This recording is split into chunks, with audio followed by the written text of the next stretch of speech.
The guy is a representative of the officer who issues the passport. So everything that you see outside, all the norms, rules, procedures, now implemented not by the government officials, by their representatives who split the money that they earn. So what we said, from now on, we'll deliver passport online. And people were very happy that, okay, you can issue passport online. They go there to get this or try it at home. It doesn't work. What happened? Server is down. Somebody's manipulating. It's really interesting. I mean, several countries are finding a way to use technology to cut out the person behind the desk. Very helpful. Yeah. So what we did, we started, just now we started this, started creating some kiosks. Government Service Center. Oh, we don't say government. Bangladesh Service Center. Young guy with a computer sitting there, boy, girl, been trained to give all the services. This is all, we made all these months, we are preparing all the ministries, every service you got, whether you're paying taxes, or you're issuing driver's license, or you're issuing your renewal of your passport, whatever, or your land tax, which is absolutely complicated. They can make as complicated as they could. So now everything has to be delivered online. So we trained these young people, just started last month, this kiosk. When you come, there's a price list. If your passport, so many days, this month. It's so many days, and we deliver home. Not all, you give you a message, you come and pick it up. That's it. So we have 3 centers now. Within next month, we'll expand to several more. Gradually add to work with several more. And we're challenging every ministry. How many services you are ready to provide online? They say we have 5, we have 10, we have 15. Okay, whatever you give it to them. Train them. If there's difficulty, we'll have a meeting together. Why you are having difficulty? Maybe technological will solve the problem. It's our job. I said, the task of the interim government, by the time they leave the government, all these services will be available to people, and all the ladies at home in the villages, women, housewives, they will be delivering these services. We'll train them, they will deliver it. They don't have to come to the city to do that. Wherever you are, you have the computer, you have the everything. Or the phone, yeah. So this is the journey that we want to complete. All right. So thank you for that detail, which is very inspiring. I want to jump to a vision of something much more difficult, which is the Rohingya. Hundreds of thousands of them in the camps. What is going to happen? Well, that's the question I raised as we came to the responsibility. Rohingya is mentioned. Only time they mention who is paying for their food, who is paying for their education of the kids, that's about it. I said, then what? No question. Nobody's answering that question. There are international organizations helping this. I said, the question must be answered when they are going to go back. What is their future? That question was never discussed. I said, I want to discuss that. I want to raise that. So we went there, United Nations General Assembly. I had a special meeting of all the donor countries for helping the Rohingya issue. I raised this issue. Do you have a map, road map, when they want to go back? Oh, no, we have not done that. I said, please do that. Because unless, even if it's a 10 years, 20 years now, have a date. And we know 1 year less now, another year gone, and we go there. So we are working very hard to make sure that we can repatriate those people.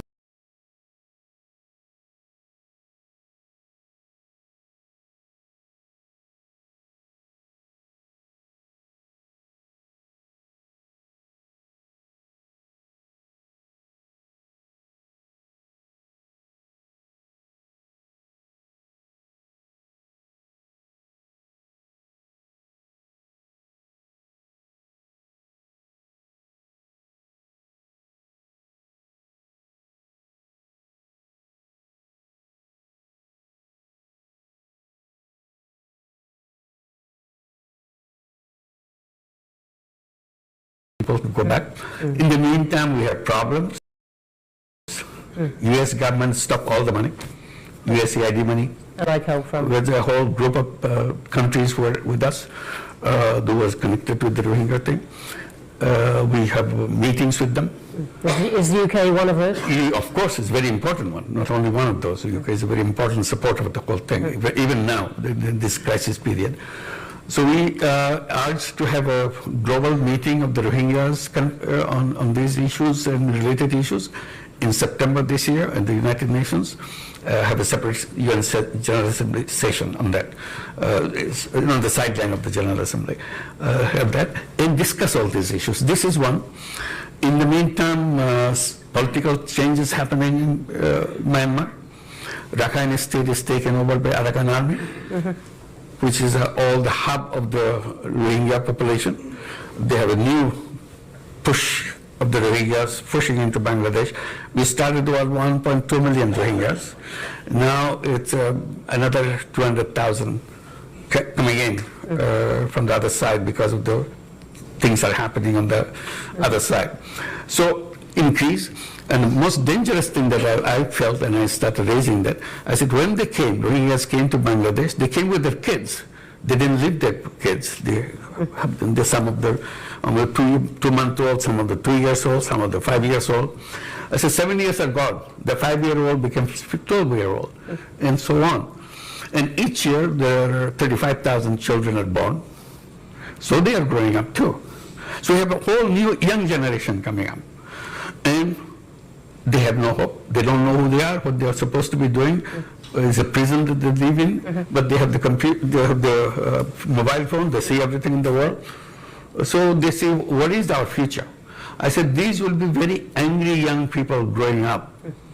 How their anger will be expressed, we don't know. Whichever way it will be expressed,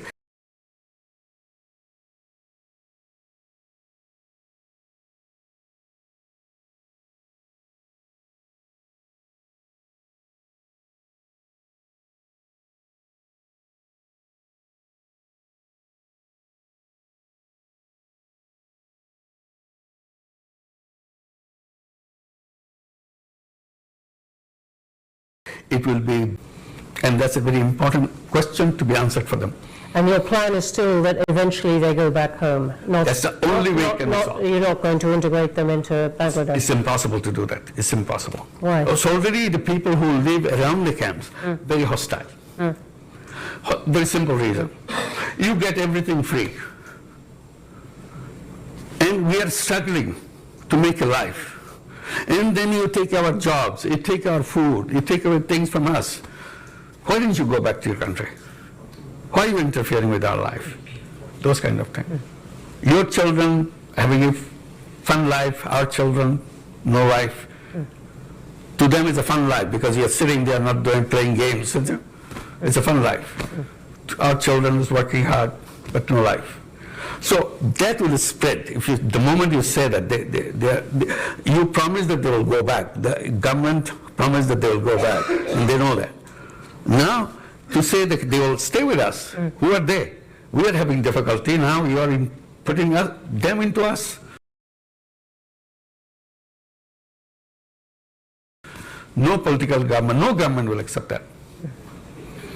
You've made the point very, very clearly. Let's go to questions. There are going to be a lot of them because there are a lot online, I can see already. Wow, a lot of them. Hands up everywhere. Can I take the first opportunity? Who is speaking? Me.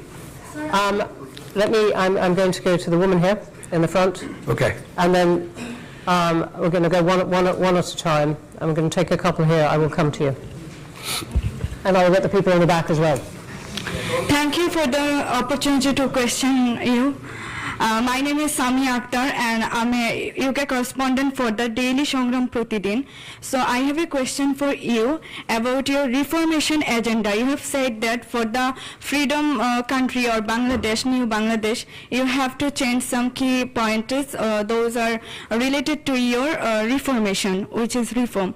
So now my question is to you that when you arrived at Dhaka airport on 8th of August 2024, you said that your main challenges is to bring all the people together. So whenever we see that the Bangladesh first President Bangabandhu Sheikh Mujibur Rahman's, his house was demolished by over the 6 hours by Dhaka City Corporation bulldozer. So there we have seen that the administration was silent.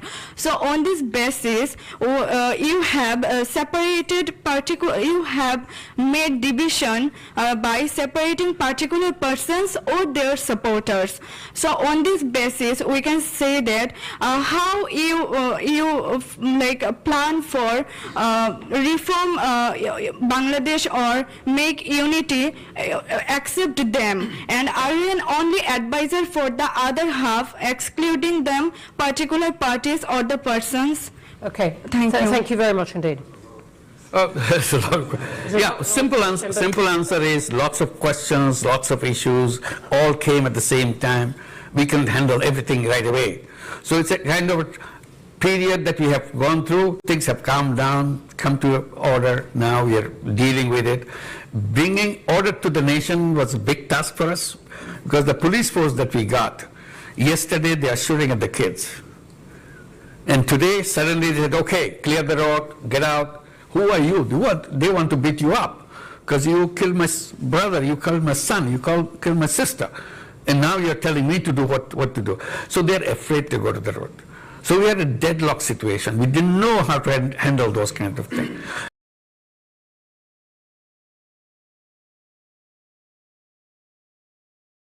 So it took time. And luckily, I can report you, that has come down now. People are accepting the police, all the people that we identified as the perpetrator of all the terrible things that happened to Bangladesh, taken out of the services, and they will be under trial. This is the trial becomes such an important thing. You know the person. It's not something some police, I know the guy who did that. It's in front of me, it's in my video. I can show you my video. The whole thing happened in Bangladesh with open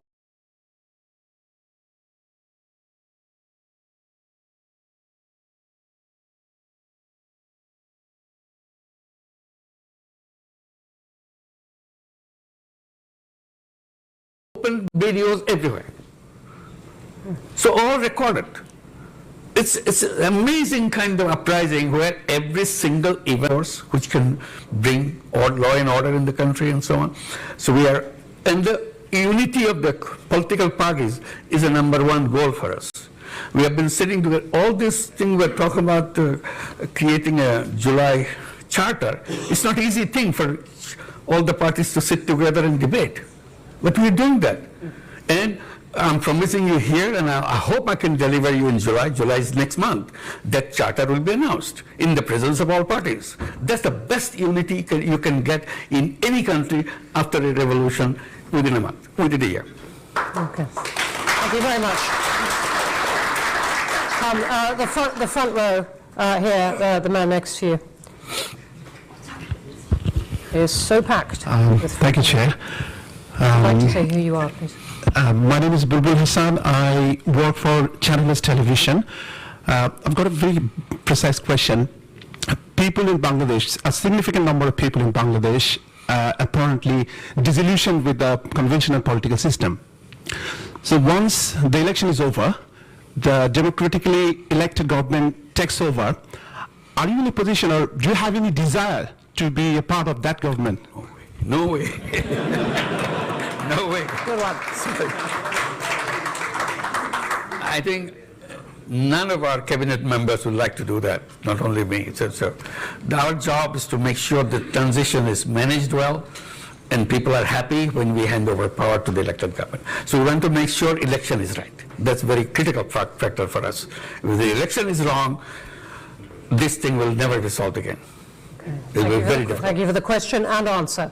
Right, Miko, last one in the front row here, and then I'm coming to the back, and over here. We've got good time. Not for everyone, but lots of time. Oh, sorry, no, I'm this chap here. Sorry.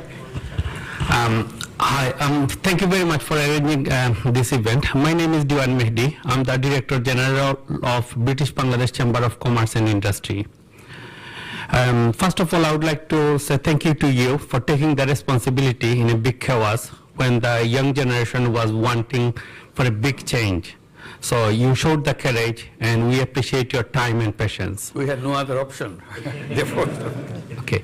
My question is to you. We have seen a very surprising role played by India.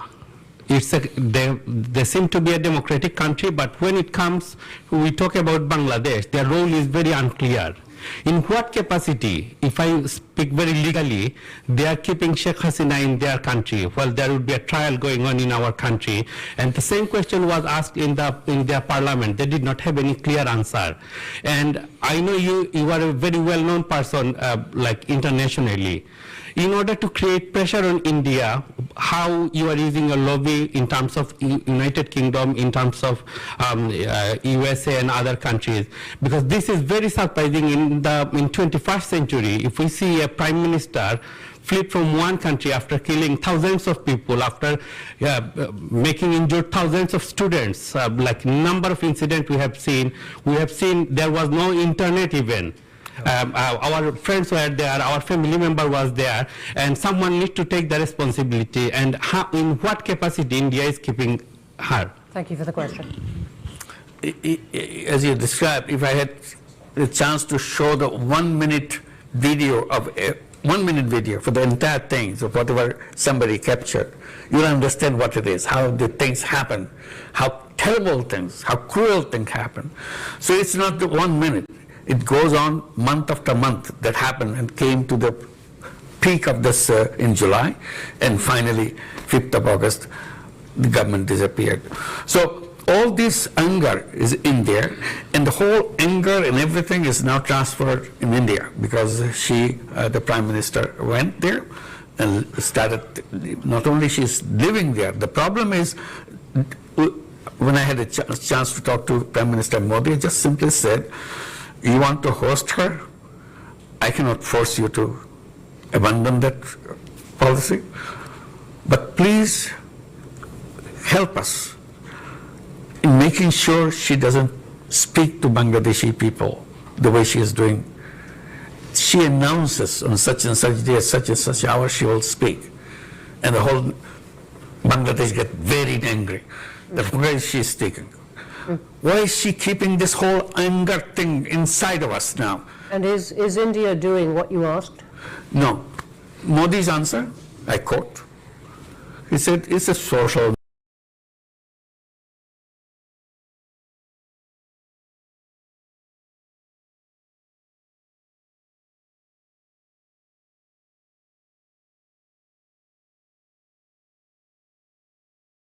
media, we cannot control it. Yeah. Yes, we did. Asking for her extradition. Absolutely. And they've noted that it has arrived. But does that mean, in a sense, you're leaving it to the next government? This will continue. I mean, this Yeah, is, but it is- now, it in is the not meantime, the- another stage has come. Yeah. I just want to add. Now there's a case. The International Criminal Tribunal has started the trial process. They send notices to Hasina for all the crimes she has committed, part of the crimes. There's so many other crimes coming up. So they have to respond to that notice. This is a legal notice now. So we have to go to the Interpol and all the other things that happen to that. This is the process that we are following. We want it to be very legal, very proper. We don't want to make sure that we do something out of anger or something. We want to build the best of relationship with India. It's our neighbor. We don't want to have any kind of basic problem with them. But somehow things go wrong every time because of all the fake news coming from the Indian press. And many people say it has connections with the policymakers on the top and so on.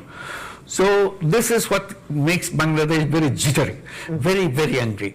We try to get over this anger, but the whole barrage of things keep happening on the cyberspace. We can't just get away from that.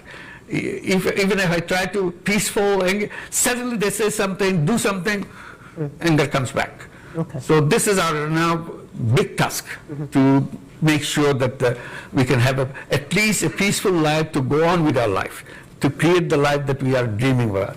Okay, thank you. I'm going to take two now. You've been very energetic, right by the wall. Yep, you. And then I'm going to take the one who has been, yes, you, who is going like that. right at the back. Yep, you're pointing at your own head. Yep. Thank you, Professor Yunus. My name is Nazimuddin. I'm the chairman of Dr. Ramshamati UK. I was born just 2 miles away from your birthplace. Okay. So with that disclaimer, I wanted to ask a question to you. Will you seize this opportunity, this moment, to break free from fascist structure and system, and then allow the people to vote for the reforms that you are taking, and embed that reform into a constitution, and through referendum allow people to vote for it? As far as I'm aware, about 20,000 comments that I read on social media, 95% people support your reforms. We don't want to be hostage to political parties. Why don't you just go back directly to civic societies and the people and allow them to vote whether they would like to go ahead and change Bangladesh for the future and make it a real tiger for the world economy. Thank you. Thank you. I want to be clear. Are you asking for a vote on the charter?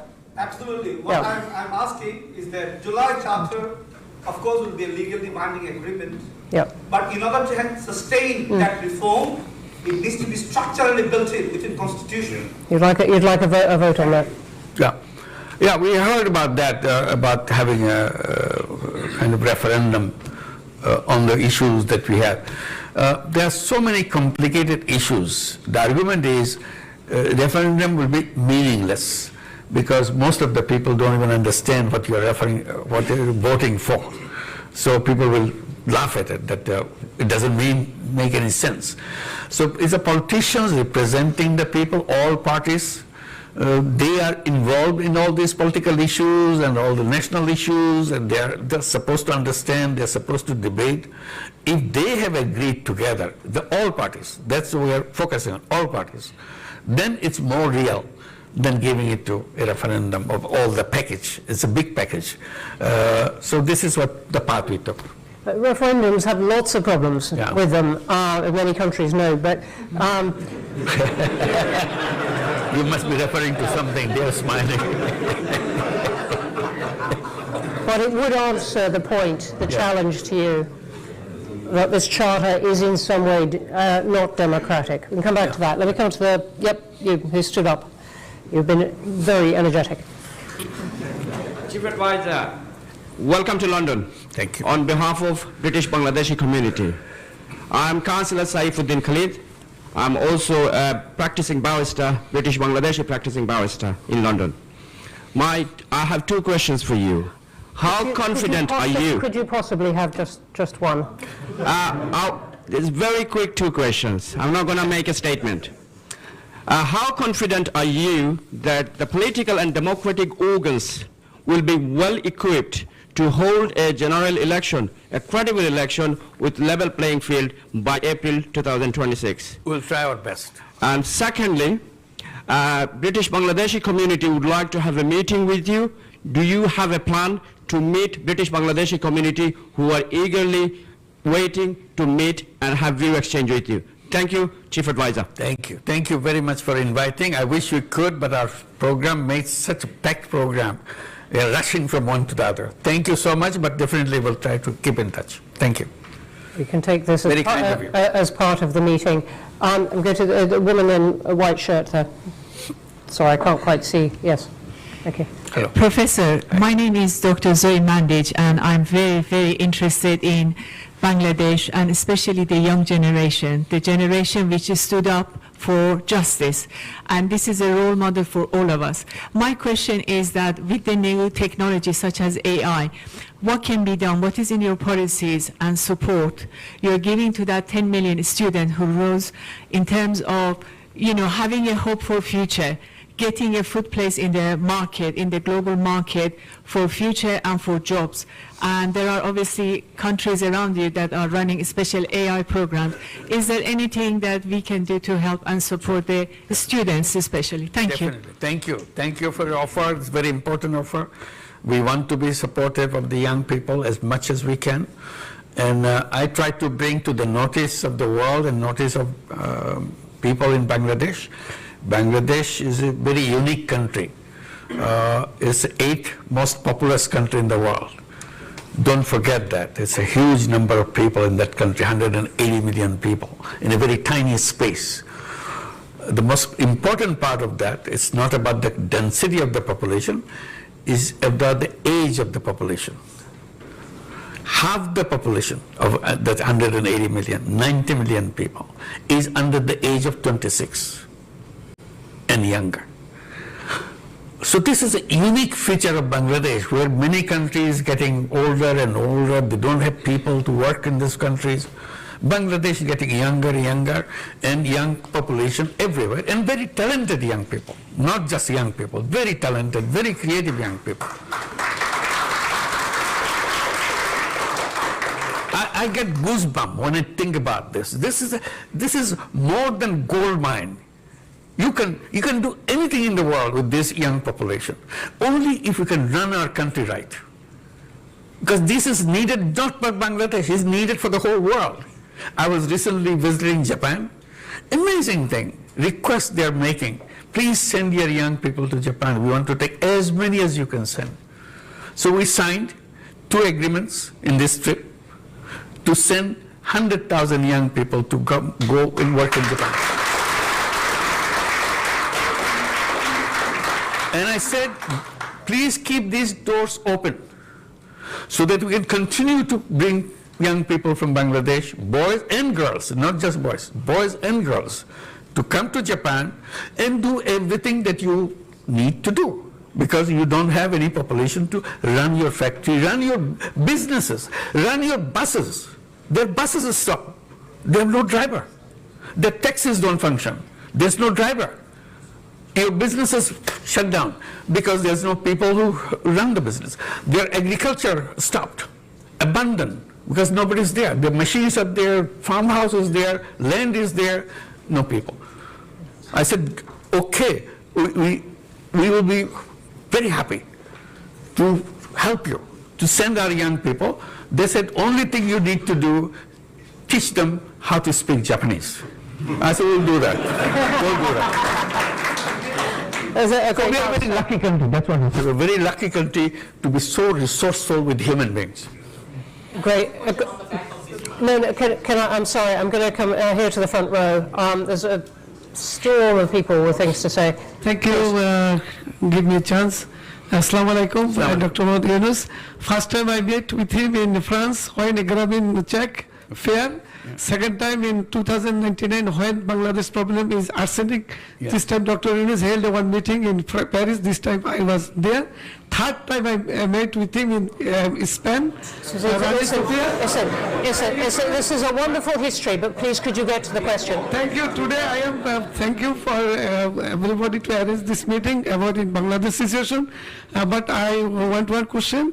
Dr. Yunus, please held the election upcoming 2026 you declare in April. We want to see for the foreign Bangladeshi people also, we have to give a right for vote. This is me. That's right. Thank you. That's our promise. We'll do that. Thank you. Okay, thank you. Sorry, I'm going to take the woman in the second row here. Yep. Thank you. My name is Halima Begum. I represent Oxfam, but mostly I'm here representing my mother, who cannot be here today, and it's an honor to be in this space with you today, Chief Advisor. My question is... Please give my salam to her. Thank you very much. She will be so pleased. The question really I have is how much security can you offer to the protection of women's rights and gender? Because often when we see challenges around democracy, it's women who are then exposed. And as we know, the rollback of gender is quite a significant concern at the moment. Thank you. Thank you very much. There are not so many women We had in the this Women audience here Commissioner, today, so thank you for the question. Very bold recommendations. Women are outspoken. There are many members in our cabinet, represent them, women cabinet members. So the status-wise, we are doing the best possible way. We are not perfect. Definitely Bangladesh has lots of difficulties in getting all the rights established in an open and fair way. But government is committed to establish them. That's all we can assure you. Thank you. Thank you. One here on green on the aisle. Thank you so much. Ahmad Rahman. No, sorry. I'm so sorry. It was a very good beginning. Let me see if we can get you in. Let me see if we can get you in as well. Yeah. Thank you very much. Thank you. It's working. It's on. Your Excellency, welcome to London. My name is Zamira Konopianova. I work for Chevron. So we're one of your largest investors. We've been partnering with your country for over 30 years. My question is, what actions your government is taking to attract foreign direct investments into Bangladesh and specifically into the energy sector? Thank you. We are very, very active on that. We have been holding summits of investors, and Chevron is a participant on that. We're inviting many other companies to come and invest. And we are promising them something very important, that you don't have to come and invest here just to sell your things to Bangladesh. Bangladesh is offering itself to be the production hub for the world, not just for Bangladesh. So we provide young people that are ready to work for you, and we provide all other facilities so that you can plug and play situation. You bring your factory, produce it, and sell it to the world. In return, also, we are promising that we will build our port facilities in a world-class way, so that you don't have any difficulty in bringing things to Bangladesh and sending out your products that you have produced here. So that's how we are bringing the investors, not only for Bangladesh, we also keep reminding them, you have a big market right here, not just Bangladesh. You can produce to Bangladesh. We have all the communication things. We'll fix it up to deliver it to Nepal. Nepal is a country that cannot access to the ocean, so we will give you the access to the ocean. And you produce it, bring things to Nepal, to Bhutan, even the Seven Sisters in India, where also we open up, so that we all prosper together. This whole region is a potentially very attractive region for productions. So we are inviting all the companies to come and make use of all the facilities that we are creating. Thank you. Thank you. And I'm going to take a couple of questions from online. There are brilliant questions online, particularly about the election process. I think we've covered it as much as we can in the time, but thank you for the questions. Let me take a pair of questions which are on the Bangladeshi community in the UK. One from Animo Chowdhury saying, Your Excellency, Bangladeshis living in the UK are sometimes regarded as a disadvantaged community in comparison to others. What advice would you offer to help shape a more prosperous future for them? And then there's one from Katie Dominy saying, what would you like the British Bengali community to do to help Bangladesh? Absolutely. This is an opportunity of lifetime. That you are here, you are lucky that you have access to so many knowledge and success and services and resources. Please bring it to make changes happen in Bangladesh. This is the time for Bangladesh to change fundamentally, not just a touch and go kind of thing. It's fundamental changes Bangladesh is waiting. One of the things we're encouraging to build up apps so that you can tell us who's willing to do what kind of facilities, what kind of knowledge, what kind of ideas that you can share with us, so that you can come and help us to build the country that we are all trying to help transform itself in the quickest way possible. The potential is there. Simply connections with the people. You are here is a tremendous resource for us. Here in the USA, in Japan, in many other countries, the Bangladeshi community, very resourceful community, and we'll be very happy to have your support and your work. Thank you. On that note, we are going to have to stop. I am so sorry. There are so many questions up. Thank you. Thank you.